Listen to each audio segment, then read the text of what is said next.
sometimes a question can look quite similar or quite familiar until the very end where they begin to change some stuff. Let's read this question.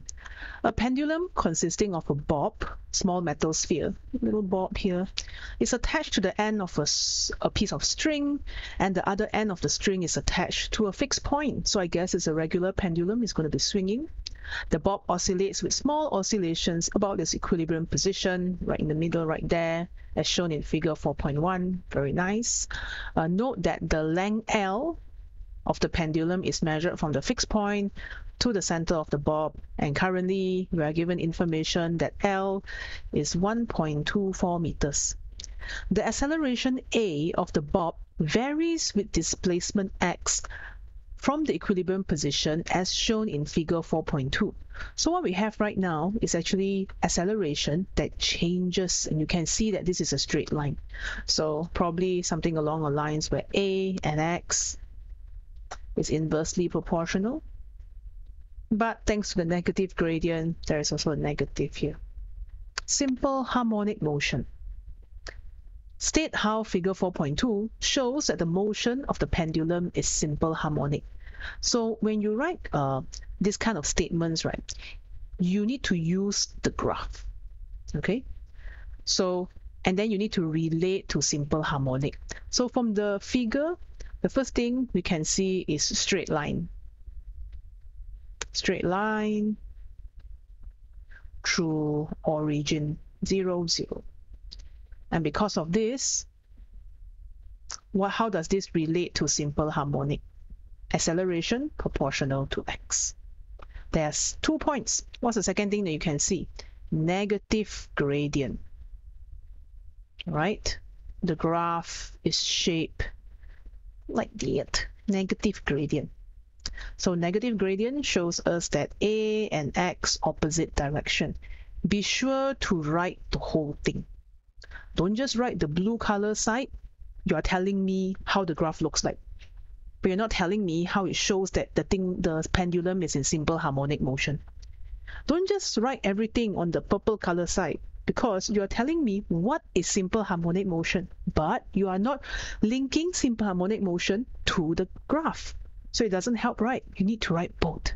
Okay, so which means putting these together like a good English student, I'm going to form sentences. Okay, so I will say figure 4.2 is a straight line through origin. Straight line through the origin, showing that the acceleration of the pendulum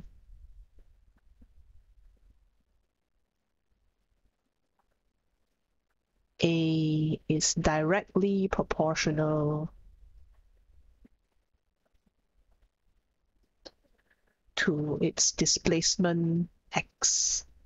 Teacher, can I just use A and X without, mentioning what it represents? You can for this question, because they've already mentioned what is A and what is X. I'm writing this separately to ground our brain. Now after that, we can continue. Okay, the second sentence would be negative gradient shows that A is in opposite direction to X, or A and X are opposite direction. Okay, so basically we need you to mention both. If there is a mention that straight line through the origin showing the acceleration of the pendulum is directly proportional to X, this is B1. Then the second mark would be negative gradient showing that A and X opposite direction. This is B1. And then if you feel like it, you can say hence pendulum is in simple harmonic motion. Pendulum is SHM. Okay? Alright, part 2. Use figure 4.2 to determine the angular frequency of the oscillation. So recall the equation of this AX graph, right? So we have A is equal to negative omega square X. So since we are required to use this figure, I'm going to suggest that you stick to the gradient. So from here, because I am comparing, A is on the y-axis. Okay, so I'm just going to pull the graph here so you can see A is on the y-axis, okay, and the x is on the x-axis. So comparing with the general equation of a straight line, y is equal to mx, you can see that m is equal to omega square. That is where you should start the question, or rather start your answer. How do you plan to find omega? From the gradient of the graph, because gradient of graph is equal to negative omega square. Lock in the first mark. Okay, so from here we can find the gradient. Okay, I'm going to use, I guess I will just use a coordinate here. So this one would be 0.05 comma negative 0.4. Okay, so negative 0.4 minus 0, I will use the origin. Then this will be equal to 0.05 minus 0. Okay, so the other coordinate is origin. I'll make it super obvious that I'm looking for gradient. Okay, so I'm going to press my calculator here. 0.4 over 0.05 is 8. So 8 is equal to omega square. So omega is actually root 8. Please don't leave your answer as root 8.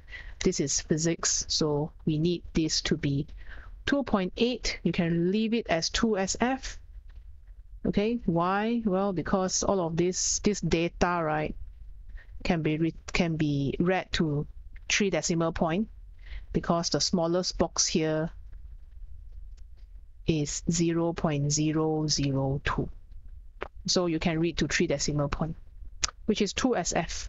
This one also can read to 3 decimal point, because 2 decimal point, because one small box here to here is 0.02. So 2 dp here, translate to here, 2 dp. Okay, 3 dp, translate to here, 3 dp.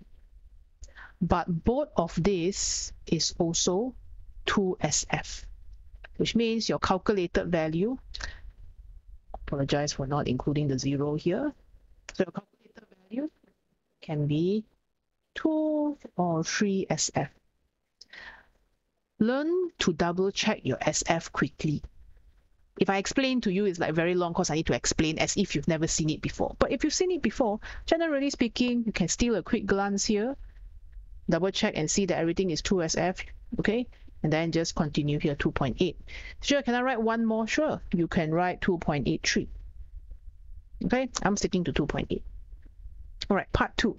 Angular frequency is related to length of the pendulum by this equation. Omega is equal to K over L. Right?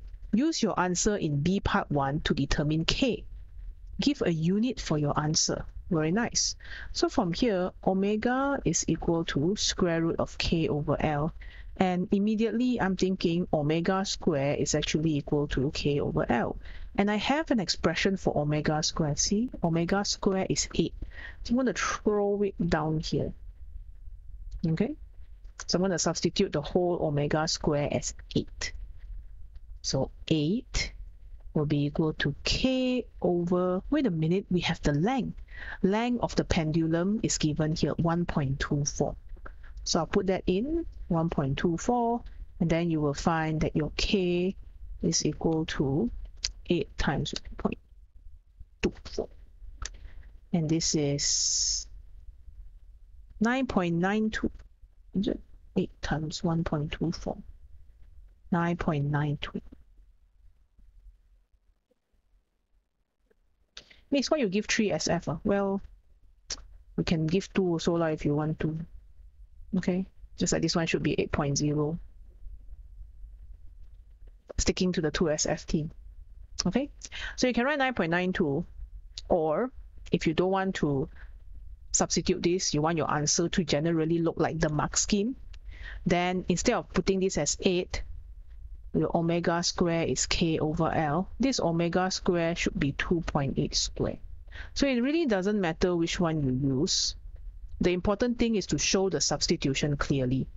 So you can see the one on the left, I substituted 8.0. The one on the right, I substituted 2.8. Of course, the one on the left is more accurate, but anyway, this is 1.24. It doesn't matter in this case. So here, your K is actually 9.72. All right. So it doesn't matter which one you do. Just make sure you show the substitution. Okay. So finally, I need a unit for K. All right. So let's say, for example, you don't know what unit K will be, but let's consider the units for this equation. Okay. So I'm going to write here. I will say omega square is equal to K over L. So K is equal to L times omega square. So if I take units, the units for K will be equal to L is length, so this is meter. What about omega square? Angular frequency, okay, omega, can be calculated using 2 pi over t. Okay, that's the most straightforward one I can give you already. So hence, omega is equal to radian, which is not a unit. The unit for omega is only 1 over t. So the unit for omega is 1 over s, or second negative 1. So this will be second minus 1 square. So ms minus 2. So finally, you can put your answer. I can put 9.92. I can put 9.72. So it's up to you whether you want to put 9.9 or 9.7. Don't forget to include the unit ms negative 2. If you want to play it safe, use 9.7, because normally in the mark scheme, we will expect students, you see, answer in B2. So what is my answer in B2? 2.8. Okay, so I use 2.8 here instead of 8. So this is safer. I just want to show you, generally they will accept both, but you may not want to take the risk. Okay, so use back. If they say use answer in B2, okay, no, answer in B2 is 2.8. I'm going to put it in 2.8. Okay. All right, part C. While the pendulum is oscillating, the length of the string is increased in such a way that the total energy of oscillation remains constant. Okay. So suggest and explain the qualitative effect. So this qualitative effect means value. Will it increase? Will it decrease? Or is it constant? So if I change the length, what will happen to the amplitude? So I have a few physical quantities to think about. The first one is total energy. So if I think about total energy, I recall that there's an equation, half m a square amplitude square omega square. Okay, so right now I have a few information here. I know that total energy is constant. Okay, so this one is constant. And it is a product of m and a square and omega square. Half and m are also constant. So if everything is constant, you know, ratio is your best friend, a and omega is actually inversely proportional. Okay, so it's up to you, but I think I can just leave it here. So right now, what is going on? I am changing my length. Teacher, what does the length change? Well, pause first. I have an equation for total energy. I want to know what happened to A. What happens? But I don't know if omega changes. What happens to A? And how do I tie length L to omega. So if you have no idea, you always have to trust yourself or trust the question a bit.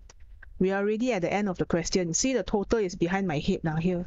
Okay, so scroll back. Is there an expression that tells us a relationship between omega and k? Let me delete this one so you can see it. Is there an equation? Oh, there it is.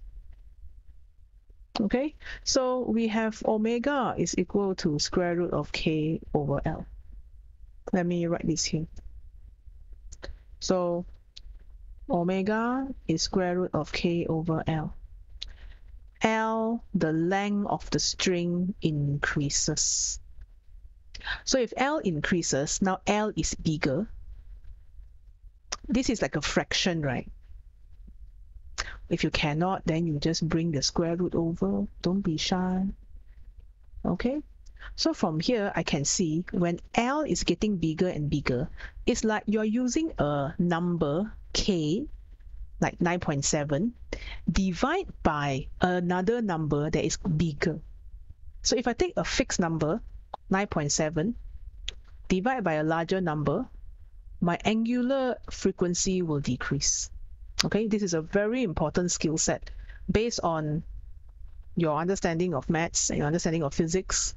Any physics student should be able to tell when this denominator is bigger, then the value of omega square will drop. Okay, so if you need to, here's a segue. Let's say omega square was 9.7 divided by 2. So now I increase L. This new omega square is 9.7 divided by 4. Obviously, if you divide by 4, this one will be the smaller one. That's why when length increase, omega decrease. Okay? So with that in mind, we know that omega square decreases. So omega will decrease. Now A and omega are multiples. Okay? So you see, whatever A is, you multiply by omega, they should be the same constant, because everything else that they share the equation with is constant. So if omega decrease, A have to increase, because everything else is constant. Okay, so if you need to, I'll give you another example. ET is half ma square omega square. So let's say this is half, m is 10, and let's say my current a square is 20, and my current omega square is, I don't know, just example. Okay, so if I don't want to change my ET, because this one is constant,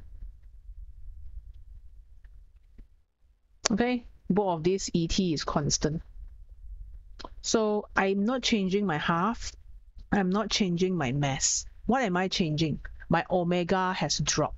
So maybe let's say it has dropped from 4 to, I don't know, let's say drop from 4 to 2. Okay, if I want to maintain the same equal sign, if I still want this to be the same, so for example, if I multiply this one out, this will be 400. So if I still want this to stay 400, what should happen to my m? Sorry, not m. What happened to my a square? What happened to this 20? This 20 will now become bigger. Need to compensate. This 4, half, and 10, and 20, and 4 are like group partners. Okay, project partners. So if one partner does half, it's decreased by half, the other partner has to increase by half. That way I can maintain 400. So you can see from here to here, decrease, which means your omega from here to here should increase.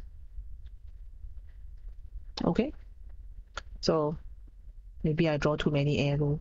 Here to here, increase. This one to this one, decrease. You may not need this if you have a good sense of numbers, but based on the comments that I read, but no time to reply, based on what I hear from students, generally cannot see the relationship. So train your brain to see this. If everything else is constant and these two are multiple, when one is smaller, the other partner have to become bigger to compensate if it's multiplied.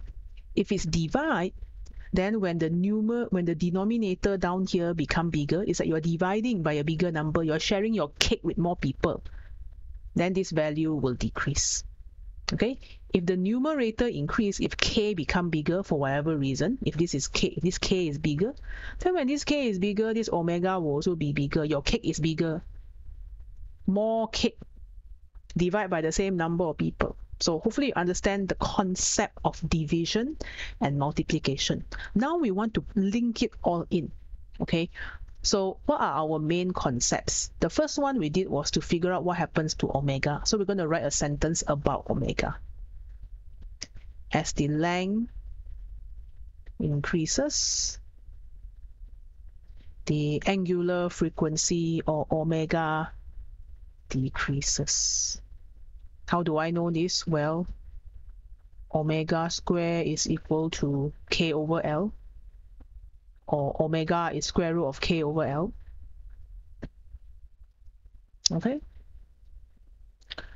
To maintain constant total energy,